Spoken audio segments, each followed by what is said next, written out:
दिल्ली की रानी। एक थी रानी। क्योंकि राजा की मौत एक हादसे में हो गई थी, रानी को ही राज्य संभालना पड़ रहा था। रानी का नाम था रानी रश्मिवती। रानी ईमानदार थी और प्रजा की सेवा में लगी रहती थी। एक दिन उसके दरबार में 3 नौजवान आए, रमेश, सुरेश और दिनेश। कहो, क्या सहायता कर सकती हूँ मैं तुम्हारी? हम आपके दरबार में काम करना चाहते हैं ताकि जनता की सेवा कर सके। लेकिन अभी तो तुम्हारी उम्र बहुत छोटी है। तुम लोगों को तो अभी अपनी पढ़ाई पर ध्यान देना चाहिए। हमारा मन पढ़ाई में नहीं लगता। माता पिता को लगता है कि हम किसी के लायक नहीं है और हम साबित करना चाहते हैं कि हम लायक हैं। उत्साह बहुत अच्छा है, मगर अभी उम्र कच्ची है तुम लोगों की। अरे उम्र से क्या होता है रानी जी? शास्त्रों में लिखा है कभी किसी के ज्ञान को उसकी उम्र के आधार पर नहीं देखना चाहिए। बात तो सही है तुम्हारी। और अगर सच में तुम अगर ये संकल्प करके आए हो कि तुमको यहाँ काम करना है, तो पहले परीक्षा देनी पड़ेगी। 3 परीक्षा। एक शारीरिक परीक्षा, एक बुद्धि की परीक्षा और एक देशभक्ति की परीक्षा। और ये क्या है? वो मंत्री महोदय तुम्हें समझा देंगे। हमारे पास समय नहीं है। अगर तुम लोग तैयार हो तो बताओ। हाँ हाँ, हम तैयार है किसी भी परीक्षा के लिए। मैं भी तैयार हूँ कुछ भी कर गुजरने के लिए। तो ठीक है मंत्री जी, आप इन तीनों की परीक्षा कल से ही शुरू कर दीजिए। जो आज्ञा रानी साहिबा। अगले दिन से ही तीनों की परीक्षा शुरू हो जाती है।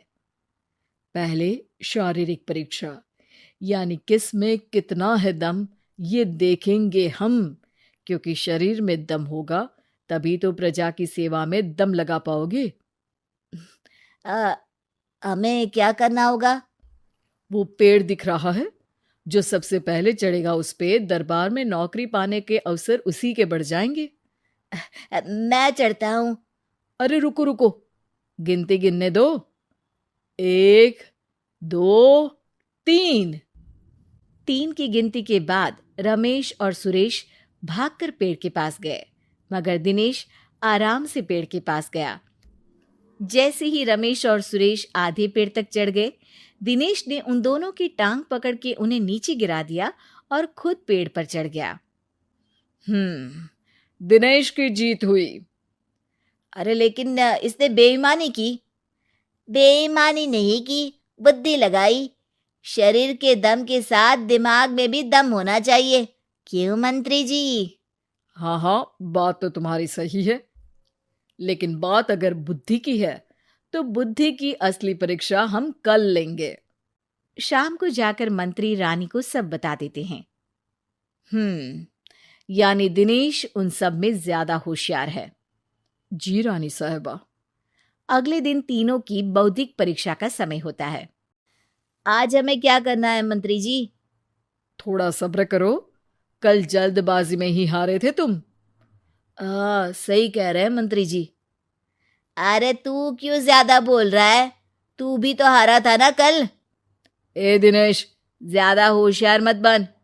अरे अरे अरे, लड़ो मत। आज की परीक्षा पर ध्यान दो।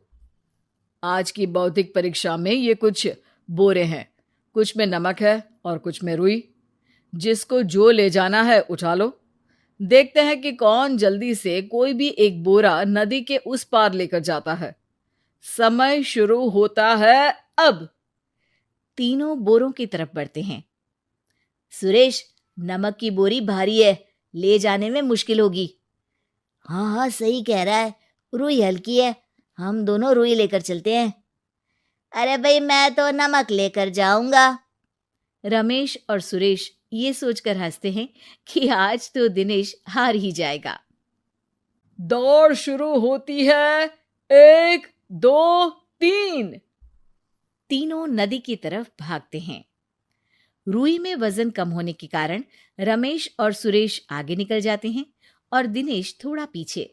पर जैसे ही वो सब नदी में जाते हैं, दिनेश की बोरी का नमक गलने लगता है और वजन कम हो जाता है, जबकि रमेश और सुरेश की रुई में पानी भर जाता है और बोरी का वजन बढ़ जाता है।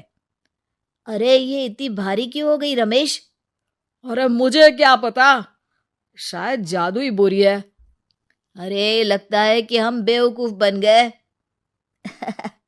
बने नहीं हो, तुम हो ही बेवकूफ। इतना तो पता होना चाहिए कि पानी में नमक गल जाएगा।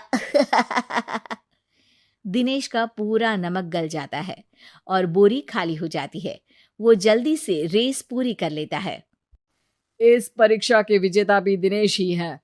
उसने दिमाग लगाकर दिखा दिया कि वो बौद्धिक परीक्षा में भी रमेश और सुरेश से आगे है। अब कल तुम्हारी देशभक्ति की परीक्षा होगी, जो स्वयं रानी माँ लेंगी। रात को फिर मंत्री रानी के पास जाकर बता देते हैं कि आज की परीक्षा में कैसे दिनेश ने अक्लमंदी दिखाई और बौद्धिक परीक्षा में भी उसी की जीत हुई। अरे वाह, दिनेश तो हमारे बहुत काम आ सकता है। हम उत्साहित हैं कल की परीक्षा के लिए। वो तो ठीक है रानी साहिबा, लेकिन हमने सुना है कि पड़ोसी राज्य का राजा आकाशदीप हमारे राज्य की सीमा में घुसपैठ कर रहा है। ये तो चिंता की बात है।